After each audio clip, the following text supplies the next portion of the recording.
When you see around the globe the maldistribution of wealth, the desperate plight of millions of people in underdeveloped countries, when you see so few haves and so many have-nots, when you see the greed and the concentration of power within, did you ever have a moment of doubt about capitalism and whether greed's a good idea to run on? Well, first of all, tell me, is there some society you know that doesn't run on greed? You think Russia doesn't run on greed? You think China doesn't run on greed? What is greed? Of course, none of us are greedy. It's only the other fellow who's greedy. The world runs on individuals pursuing their separate interests. The great achievements of civilization have not come from government bureaus. Einstein didn't construct his theory under order from a bureaucrat. Henry Ford didn't revolutionize the automobile industry that way.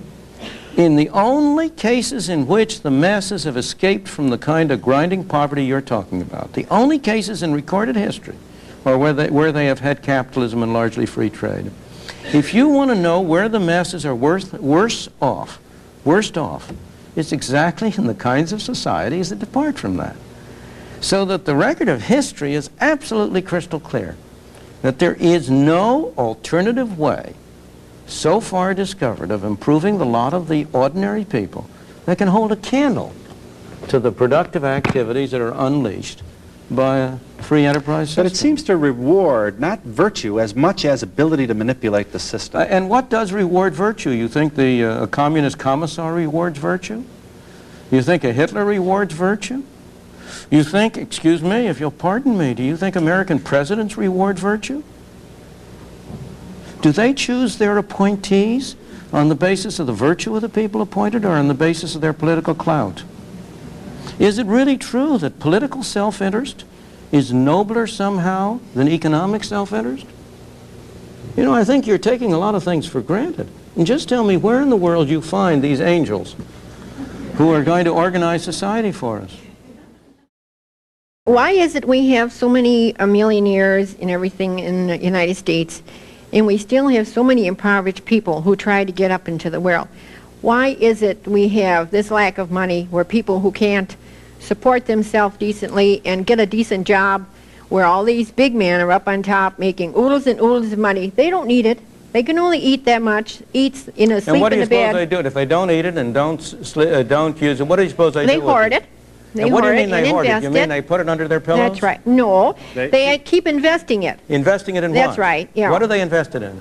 Well, in oil and everything, where, I mean, all these other people who are What do they invest it in? Don't get off the subject. No. What do they invest it in? Well, they invested in a lot of different things that the little people need. Well, do they invest it in factories? Yes. Does some of that money end up in machines? Yes.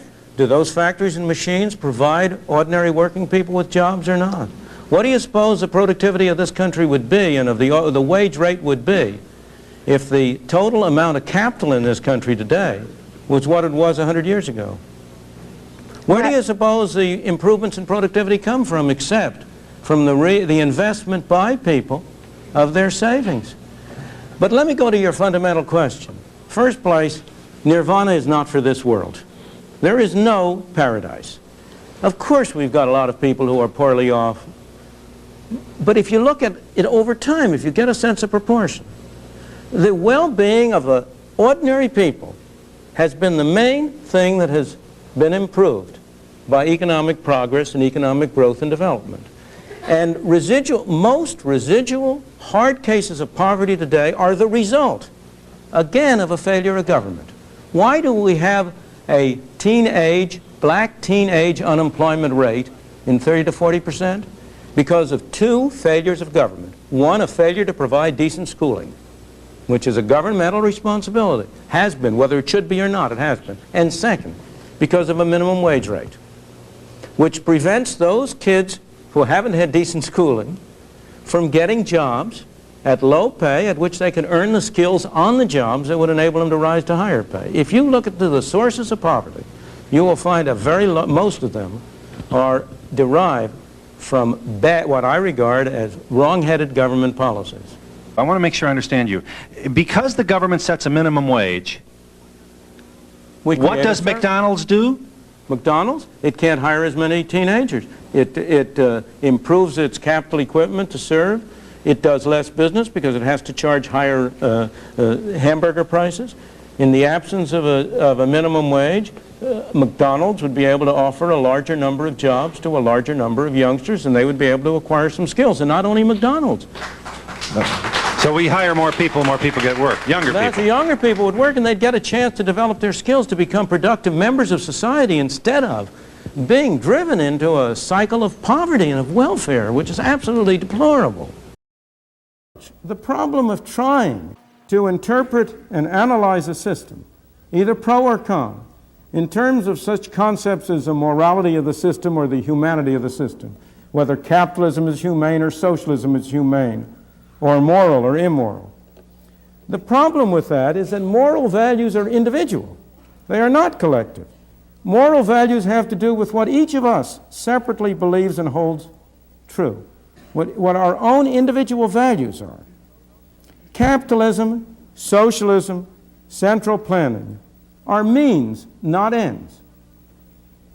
They, in and of themselves, are neither moral nor immoral, humane nor inhumane. We have to ask, what are their results? We have to look at what are the consequences of adopting one or another system of organization. And from that point of view, the crucial thing is to look beneath the surface.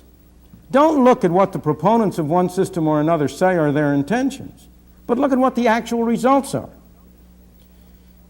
Socialism, which means government ownership and operation of means of production, has appealed to high-minded, fine people, to people of idealistic views, because of the supposed objectives of socialism, especially because of the supposed objectives of equality and social justice.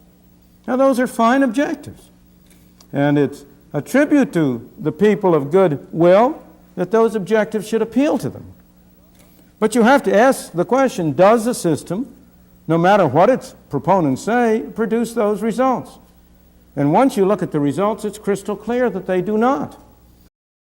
Dr. Friedman, do you believe in a total laissez-faire libertarian economy? Yes. I also believe there's room for government, and those are not a contradiction.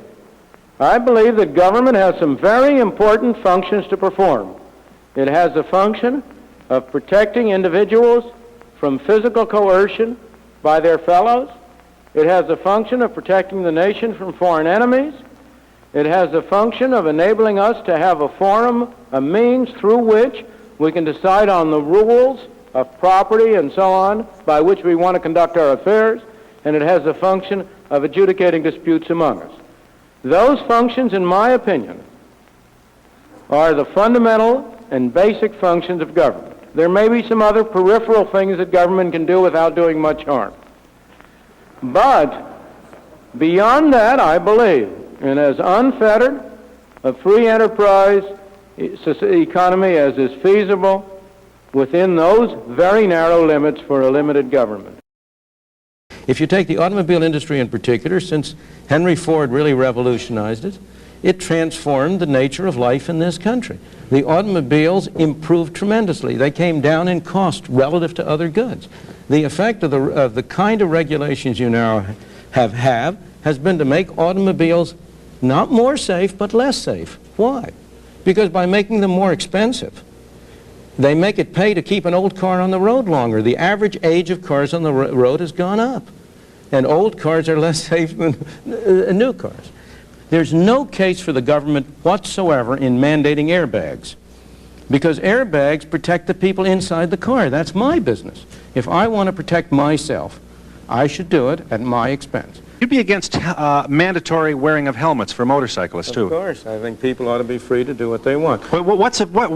What's wrong with why can't the government be paternalistic and maternalistic and care for its citizens?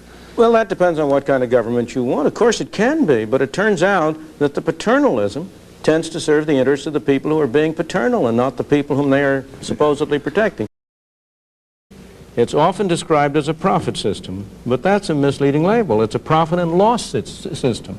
And the loss part is even more important than the profit, because it's what gets rid of badly managed, poorly operated companies.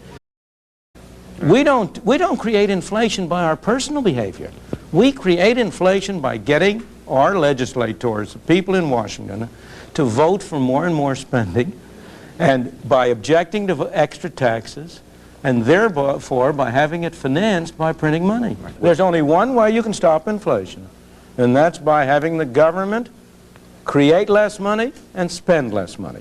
What does the average citizen do to help the inflation or to fight it? There is nothing the individual citizen can do to help or fight inflation in his personal behavior. All attempts to tell you it's the consumer who's doing, the wasteful consumer who's producing inflation, is an attempt by the government to shift the blame to somebody else. As a citizen, you can do a great deal. As a citizen, you can exercise your influence on your congressman at the elections to try to elect people who are committed to cutting government spending. Now, we don't have a free market, don't kid yourself. And the biggest enemies of a free market, the two biggest enemies of the free market, are two separate groups: my academic colleagues and business people. Business people are enemies of free markets, not friends. The academic people are all in favor of freedom for themselves, except even now they aren't even in favor of that with this politically correct nonsense that's going around. But historically, academic people have always been in favor of freedom for themselves. They want to be able to say what they want, write what they want, do whatever research they want. But they're all against freedom for everybody else.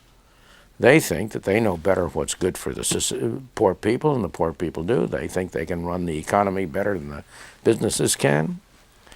The business people are just the opposite. They're all in favor of freedom for everybody else.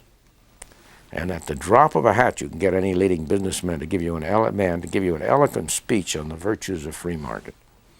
But when it comes to their own business, they want to go down to Washington and get a special tariff to protect their business. They want a special tax deduction. They want a tax subsidy. When Chrysler's on the verge of failing, which it should have done, it should have been allowed to fail, Chrysler goes down and exercises political influence to try to get the government to lend it money to subsidize. So businessmen in general, not all, there have been some notable exceptions, and I don't want to include everybody, just as not all intellectuals are in that class. But in the main, most businessmen are enemies of free markets. The real beneficiaries of free markets are the invisible man, the the consumer, the ordinary worker. Those are the real people who benefit from free markets. But unfortunately, they don't have the kind of political clout. There is a very important role for government to play, but there's such a thing as too much of a good thing. And government has been growing beyond bounds. Right now, to take the simplest measure, the government spending at federal, state, and local levels amounts to over 40% of the income of the people of the country. If you go around and ask people, are you getting your money's worth for that 40% of your income which is being spent on your behalf, supposedly, by government, there are very few people who will say yes. The government is too big, it's too intrusive, it restricts what we can do, it's becoming our master instead of our servant, and we've got to react against it and cut it down to size.